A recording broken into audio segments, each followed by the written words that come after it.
बहुत उम्दा डिस्कशन यहाँ पर हो रहा है, क्योंकि देखिए आस्था और विज्ञान को जोड़ने की कुछ चीजें यहाँ सामने रखी जा रही है। खास मेहमान लगातार हमारे साथ बने हुए हैं। एक बार फिर से जल्दी से आपका तारुफ करवा देती हूँ। हमारे साथ श्रीमती सरोज बालाजी हैं, जो कि भारतीय राजस्व सेवा की अधिकारी रह चुकी हैं और अभी institute of scientific research on Vedas के डायरेक्टर भी हैं। हमारे साथ श्री अशोक भटनागर साहब हैं, जो कि खगोल विज्ञान केंद्र यानी पोजिशनल एस्ट्रोनॉमी सेंटर कलकत्ता के निदेशक रह चुके हैं और ये अभी टेक्निकल डायरेक्टर है institute of scientific research on Vedas. और हमारे साथ बहुत सीनियर साइंटिस्ट राजीव निगम जी जुड़े हुए हैं, जो कि national institute of oceanography Goa में मरीन आर्कियोलॉजी के हेड है। सर, ब्रेक पर जब मैं गई थी तब, अच्छा एक सेकेंड आओ, उससे पहले दर्शकों के लिए वो डेट्स बहुत मायने रखती है। आज तारीखों का दिन है, इसलिए जल्दी से तारीखें बता देते हैं कि अब तक कौन कौन सी तारीखें सामने आ चुकी है। राम का जन्म कब हुआ? 10 जनवरी 5114 ईसा पूर्व को हुआ। राम के वनवास के जाने की तारीख भी आज यहाँ पर खोजी गई, 5 जनवरी 5089 ईसा पूर्व। सीता हरण से पहले खरदूषण का जो युद्ध हुआ उसकी तारीख 7 अक्टूबर 5077 ईसा पूर्व। अशोक वाटिका में सीता किस तारीख को हनुमान जी से मिली? वो 12 सितंबर 5076 ईसा पूर्व। हनुमान जी जब लंका का दहन करके दोबारा राम जी के पास पहुंचे थे तो वो तारीख भी सामने, 14 सितंबर 5076 ईसा पूर्व। राम के साथ रावण के युद्ध की तारीख तक देखिए अभी हम पहुंच चुके हैं, वो है 24 नवंबर 5076 ईसा पूर्व। अब निगम जी आपका रुख कर रही हूँ। इससे पहले जब बात हो रही थी, क्योंकि अब युद्ध होना था और युद्ध शुरू हो चुका है, तो राम सेतु का जिक्र तो आना ही है। राम सेतु की जब बात होती है और जब आपकी फाइंडिंग्स की बात होती है तो उसमें एक सवाल बहुत सिंपल सा आ जाता है कि क्या आप मानते हैं, क्योंकि एक साइंटिस्ट हैं आप और आपका इन सारी चीजों को कहना बहुत माने रखता है, कि 7000 वर्ष पहले ये जो राम सेतु है ये वॉकेबल था और रामायण में जिस बात का जिक्र है वो हो सकता था? देखिए, राम का जन्म कब हुआ था, रावण के साथ युद्ध कब हुआ था, ये मेरे अधिकार क्षेत्र के बाहर की बात है। ये सरोज बालाजी और श्री पुष्कर भटनागर मुझसे बेहतर बता सकते हैं।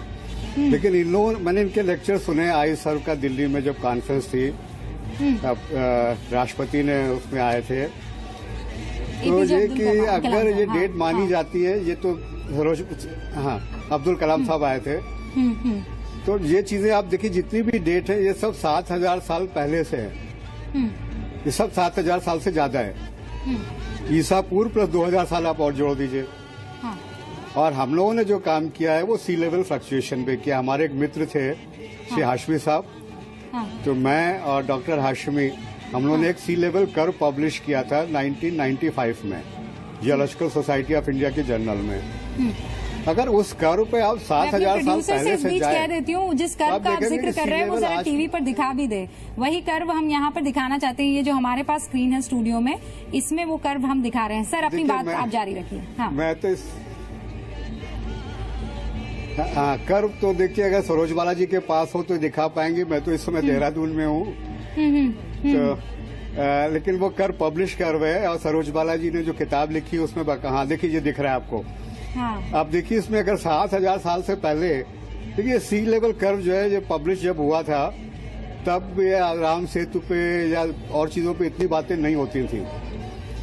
तो इसमें सबसे पहले जो एक चीज आपको दिख रही है, आज से करीब 9500 साल पहले ऑफ सूरत एक शहर का खोज की थी NIOT वालों ने, और जिसके बारे में मतलब बताना बड़ा मुश्किल हो रहा था कि ये शहर कैसे बना होगा, क्योंकि ये this makes the Indian civilisation, the urban civilisation older than any other.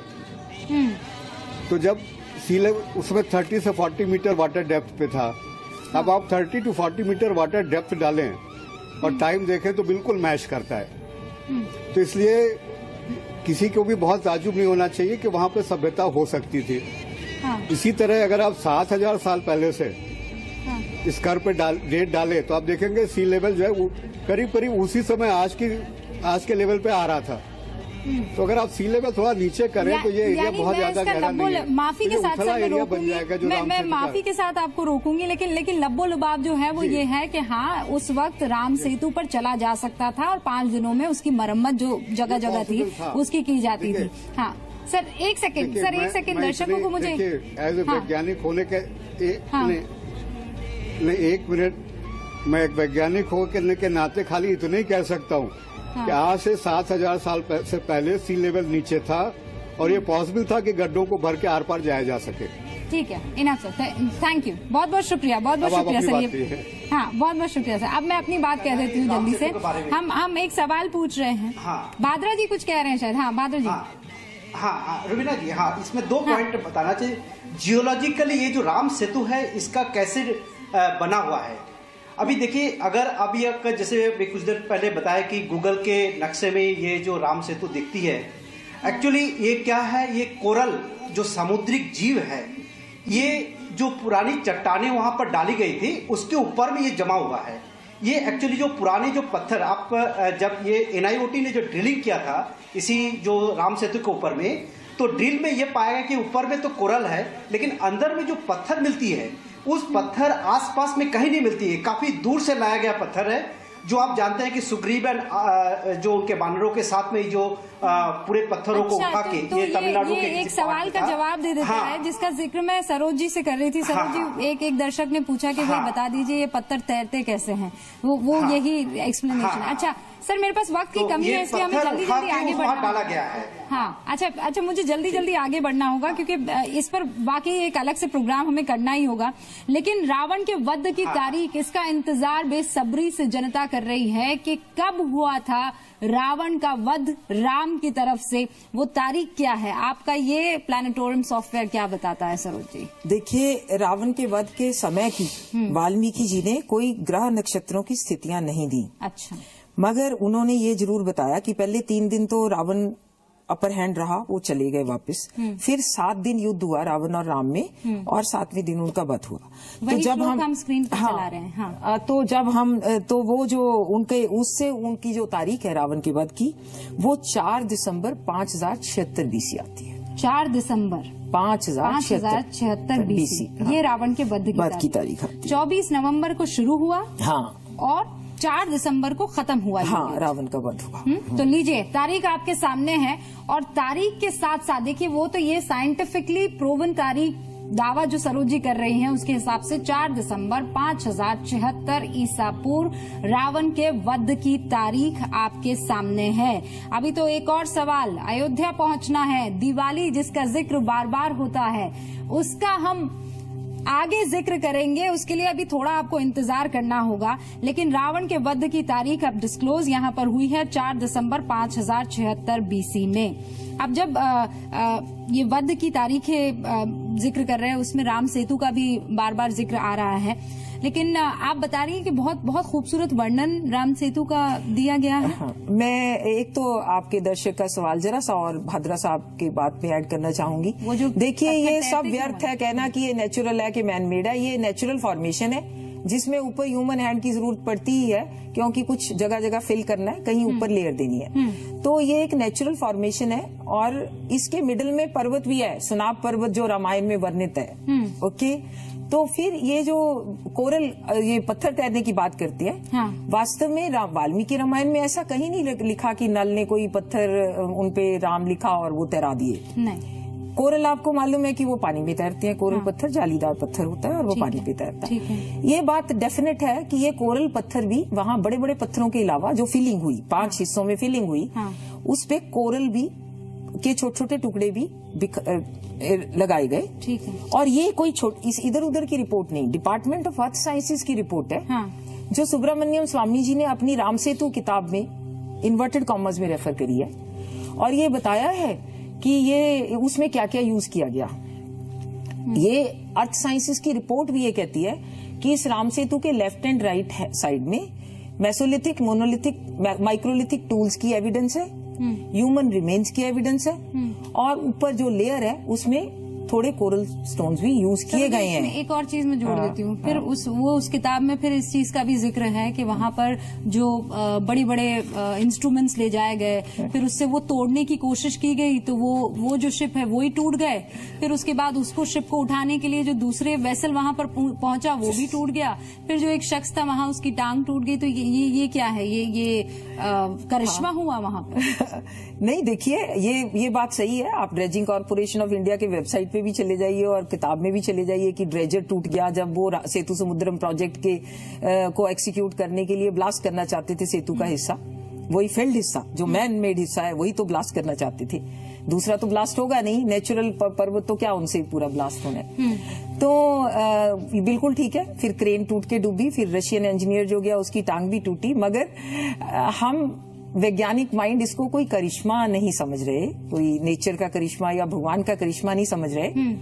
वास्तव में तो ये है कि इस पुल के, राम सेतु के जो ऊपर नॉर्थ वाला हिस्सा है उसमें सी की सतह थोड़ी ऊंची है और जो साउथ वाला हिस्सा है उसमें सी की सतह थोड़ी नीचे है। हाँ। तो आपको अगर जैसे हम उसमें ब्लास्ट करेंगे तो जो ऊंची सतह वाला सारा डिपॉजिट है सी में नीचे, वो बड़े फोर्स से आएगा। हाँ। और जो भी मशीन सामने होगी उसको तोड़ेगा। तो हमने कई हजार करोड़ का नुकसान कराया, अपनी मशीन ने तोड़ी और चुप करके बैठ गए। तो उसकी बजाय अगर हमने श्रीलंका वालों की और ये कंपनियों की बीओटी की राय मान ली होती कि एक पुल बना दिया होता तो एक तो इंडिया श्रीलंका में टूरिज्म प्रमोट हो जाता, कितना जबरदस्त प्रमोट होता। मैं तो कह सकती हूँ 1 करोड़ लोग उसमें 1 साल में चलाते। एक और छोटे से ब्रेक के लिए हमें यहाँ पर रुकना होगा। तो ये राम सेतु से जुड़े बहुत से सवाल थे जिनका जवाब यहाँ पर हमें मिला है, लेकिन अभी एक सवाल बाकी है। सवाल ये है कि राम के अयोध्या वापस आने की तारीख क्या है, उस सवाल का जवाब तलाशेंगे। लेकिन उससे पहले राम के जन्म की तारीख जल्दी से 10 जनवरी 5114 बीसी है, यानी ईसा पूर्व। राम के वनवास जाने की तारीख 5 जनवरी 5089 ईसा पूर्व। सीता हरण से पहले खरदूषण का जो युद्ध हुआ उसकी तारीख 7 अक्टूबर 5077 ईसा पूर्व। अशोक वाटिका में सीता जिस दिन हनुमान जी से मिली वो 12 सितंबर 5076 ईसा पूर्व की तारीख निकल कर आती है, अगर इन साइंटिफिक सॉफ्टवेयर्स का इस्तेमाल करके ग्रह नक्षत्र का जो जिक्र किया उसमें डाला जाए तो। हनुमान जी जब लंका का दहन करके पहुंचते हैं तो वो 14 सितंबर 5076। अब 5076 में नहीं कहूंगी क्योंकि अब सारा का सारा सीक्वेंस वैसे ही चल रहा है। राम के साथ रावण के युद्ध की तारीख 24 नवंबर। राम के वध की तारीख अभी माफ कीजिएगा, रावण के वध की तारीख 4 दिसंबर 5076 ईसा पूर्व। अब तो श्री राम का टाइम मशीन टेस्ट यहाँ पर लाइव हुआ। उनकी जिंदगी से जुड़े हुए बहुत सारे अहम घटनाएं, बहुत सारे अहम पहलू जिनका जिक्र बकायदा रामायण में, वाल्मीकि रामायण बार बार मैं कह रही हूँ क्योंकि उसमें जिन ग्रह नक्षत्रों का जिक्र किया गया है उनको साइंटिफिक पैमाने पर जब उतारा गया तो ये तारीख है जो अभी टेलीविजन स्क्रीन पर आपके सामने दिख रही है। हम बहुत जल्दी इन तारीखों को आपके सामने अपलोड भी करेंगे, लेकिन अभी ये तारीखें आपके सामने जहां जो बड़े बड़े पड़ाव थे श्री राम की जिंदगी के वो हम आपको यहाँ पर बताते चले गए। और ऐसे में बड़ा पड़ाव कैसे भूल सकते हैं, दिवाली, रोशनी, राम के अयोध्या वापस आने की तारीख। मैम, राम के वापस अयोध्या आने की तारीख। फिर मैं ये बताना चाहूंगी कि अयोध्या वापस आने की तारीख के ग्रह नक्षत्रों की स्थितियां नहीं दी हुई। अच्छा। मगर कितने दिन कहां तक आने को लगे, जैसे वो जाते हुए भारद्वाज आश्रम होते हुए गए और फिर भारत के पास पहले नंदीग्राम पहुंचे, तो उस हिसाब से 30 दिसंबर 5076 ईसा पूर्व वो नंदीग्राम अयोध्या के पास जो भारत के पास पहुंचे। और इनको अगर हम लूनर कैलेंडर में डालें तो ये दिवाली की तारीख आती है। नहीं, ये एक बड़ा अलग सवाल है। हाँ। क्योंकि आप ये देखेंगे कि अब जो है चैत्र मास, हाँ, वो अप्रैल में, ठीक है, और दिवाली हम मनाते हैं हाँ, अक्टूबर नवंबर में, 6 महीने का गैप है। हाँ। इस रिसर्च में हम बहुत देर लगे रहे कि ऐसा क्यों है, क्योंकि वो तो राम के जन्मदिन का ही होना चाहिए। राम अपने जन्मदिन पे वनवास गए, जन्मदिन पे वापिस आने, क्योंकि भरत ने तो थ्रेट कर रखा है कि वो जिंदा नहीं रहेगा उसके बाद। तो ये 6 महीने अपार्ट कब और कैसे हो गए, अशोक भटनागर जी ने इस पे किया रिसर्च किया। हाँ, अशोक जी, क्योंकि ये तो हर किसी के जहन में उठे जी। इसके ऊपर हमारी रिसर्च अभी जारी है, कंक्लूजन्स नहीं आए, लेकिन इसका जो उत्तर है वो हमें कैलेंडर रिफॉर्म्स में मिल सकता है। अच्छा। अभी के जो हमारे प्रेजेंट कैलेंडर रिफॉर्म्स हुए हैं हमारे भारतवर्ष में, जो इंडियन नेशनल कैलेंडर उसका, या ग्रेगोरियन रिफॉर्म हुआ 1582 में, वो रिफॉर्म्स देखते हुए हम जानते हैं कि रिफॉर्म के बाद जब नया कैलेंडर लागू होता है तो लोग उसको इमीडिएटली एक्सेप्ट नहीं करते, पुराने कैलेंडर को फॉलो करते रहते हैं। अच्छा। तो इसी तरह से हमारे, लेकिन अभी रिसर्च बहुत ब्रीफ में मैं ये कहना चाहूंगा कि ऐसे रिफॉर्म्स हमारी पास्ट में बहुत होते रहे हैं, हाँ। जिसमें कि कैलेंडर्स को चेंज किया जा चुका है, हाँ। और ये ऐसे ही किसी रिफॉर्म का रिजल्ट है, इस फेस्टिवल के लिए नहीं और फेस्टिवल्स के लिए भी। अच्छा, वो हमें यहाँ पर ध्यान रखना होगा। अच्छा, जाते जाते, क्योंकि अब हमारे पास वक्त की कमी है और खास मेहमान लगातार हमारे साथ जुड़े हुए हैं।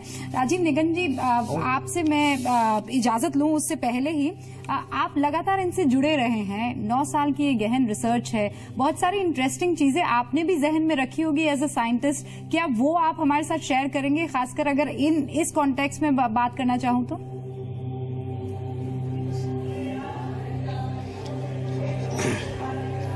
देखिए, हम लोग तो रूटीन वे में सी लेवल की स्टडी करते रहते हैं। हाँ। और इसके बहुत से इम्प्लीकेशंस हैं, हाँ। खासतौर से आर्कियोलॉजी में या history of the Indian reason. जैसे लोथल करके एक जगह गुजरात में, which is the ever discover oldest dockyard of the world, जिसको हम लोगों ने डिस्क्राइब किया, उसकी एग्जिस्टेंस पॉसिबल है सी लेवल कर्व पे। इसी तरह से द्वारका का जो टाइम है, एंशिएंट द्वारका के ऊपर हम लोगों का काम है। और जब ये सरोज बालाजी ने राम के जन्म के ऊपर काम शुरू किया और एक ये पर्टिकुलर डेट के साथ आई, जब तक ये नहीं पॉसिबल था, हम लोग इस बारे में अपनी कुछ भी राय रखने के लिए बहुत ही मुश्किल था हमारे लिए। हाँ। लेकिन जब उन्होंने एक डेट रखी और कहा कि ये 7000 साल पहले की चीजें हैं, हाँ। तो हम लोग हाँ इतना कह सकते हैं कि उस समय सी लेवल नीचे था, बहुत अधिकार के साथ कह सकते हैं कि सी लेवल नीचे था। और चूंकि सी लेवल नीचे था तो ये पॉसिबल था, ठीक है, कि इंडिया और श्रीलंका के बीच में, सर वक्त की वाकई मेरे पास कमी है, लेकिन मैं आप सभी लोगों का धन्यवाद करूं उससे पहले मैं शायद 30 सेकंड दे पाऊंगी सरोज जी आपको, कुछ अगर इंटरेस्टिंग, खासकर मेरे पास जो सवाल देखिए, एक तो मैं ये बता दूं कि हमारी एक जीवन पद्धति रामायण काल से वैसी चली आ रही है। हाँ। आपको हथियार जल्दी से ये पिक्चर भी दिखा सकते हैं कि स्टोन एज कुछ नहीं था, ये होलोसीन पीरियड या नूतन युग लास्ट आइस एज के बाद शुरू हुआ। आपको सी लेवल कर्व देख ली, हर स्कूल कॉलेज में यही पढ़ाया जाएगा कि नूतन युग होलोसीन पीरियड लास्ट 12,000 साल से शुरू हुआ, और वो सिविलाइजेशन जो है कॉन्स्टेंटली डेवलप हो रही है। अच्छा। और राम की वंशावली में राम से पहले भी 64 राजा हुए, राम के बाद भी 64 सूर्य वंश के राजा हुए। ये आपको दिख जाएंगे, ये क्या है, कॉपर के एरो हेड है, कॉपर का धनुष्वान का, ये राइस है, ये सब 7000 साल पुराने पुरातत्व विभाग ने निकाले, और बीरबलसानी इंस्टीट्यूट ऑफ पैलियोबॉटनी ने इनकी डेटिंग करी। एपिसोड के लिए ये डेटिंग हो गई। तो ये जो पूरी की पूरी पद्धति है वो सारी जो है चली आ रही है, और 7000 वर्ष पहले राम का समय और उनसे पहले 2500 वर्ष के राजाओं के नाम, और उसके बाद आज तक का लिंक कंटिन्यूड है। ठीक है, ये एक वैज्ञानिक वो है। तो कुल मिलाकर सत्यता असत्यता आपके सामने है, आप स्वतंत्र हैं, ये मानने के लिए ना मानने के लिए, क्योंकि हम स्वतंत्र देश में हैं। लेकिन ये तमाम बड़ी फाइंडिंग्स आज इस प्रोग्राम के जरिए जी न्यूज पर आपके सामने रखने की कोशिश की है। सरोज जी, बहुत बहुत शुक्रिया। जी। और अब मैं ये कहना चाहूंगी, जो दर्शक बहुत कीन हो कि ये डिटेल ज्यादा जानना चाहते हैं, तो हमारी किताब है हिस्टोरिसिटी ऑफ वैदिक एंड रामायण एरास, ये फ्लिपकार्ट पे, अमेजोन वगैरह पे अवेलेबल है। जी, जी। वो इसमें पढ़ सकते हैं। दूसरी किताब पे अब हम लिख रहे हैं। और डिटेल्स आगे लेंगे, वक्त की बहुत कमी है, लेकिन इस पर बहुत सारा डिस्कशन किया जा सकता था। राजीव निगम जी, आपका भी बहुत बहुत शुक्रिया हमारे साथ बने रहने के लिए। सारे खास मेहमान यहाँ पर हमारे साथ बने हुए थे। भद्रा साहब, आपका भी बहुत बहुत शुक्रिया। आगे लौटेंगे, क्योंकि देखिए अभी तो सवाल खड़े होंगे, बहुत से विवाद जन्म लेंगे, उन्हीं सारी चीजों को लेकर दोबारा हाजिर होंगे। एक छोटा सा लौटेंगे।